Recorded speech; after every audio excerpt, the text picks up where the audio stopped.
ജമാഅത്തെ ഇസ്ലാമിയുമായി ബന്ധപ്പെട്ട വിവാദ പരാമർശത്തിൽ മുതിർന്ന നേതാവ് AK ബാലനെ തള്ളാതെ മുഖ്യമന്ത്രി. ജമാഅത്തെ ഇസ്ലാമിക്കെതിരെ എന്തെങ്കിലും പറഞ്ഞാൽ അത് ന്യൂനപക്ഷങ്ങൾക്കെതിരെയല്ല, മാറാട് ഓർമ്മിപ്പിക്കുകയാണ് AK ബാലൻ ചെയ്തത്. വർഗീയ ശക്തികൾ കേരളം വിട്ടുപോയിട്ടില്ലെന്നും മുഖ്യമന്ത്രിയുടെ പ്രതികരണം. UDFന്റെ നിലപാടുകളുടെ ഭാഗമായാണ് വർഗീയ പ്രശ്നങ്ങൾ ആളിക്കത്തുന്ന നിലയുണ്ടായത്, വർഗീയ സംഘർഷങ്ങൾ വ്യാപിച്ചത്.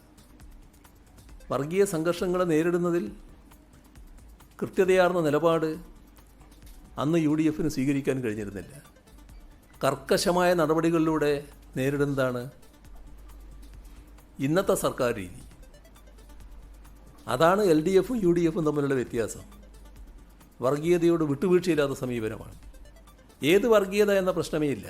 ഏത് വർഗീയതയായാലും നാടിനാപത്താണ് എന്ന നിലയാണ് പൊതുവെ സ്വീകരിച്ചു പോകുന്നത്.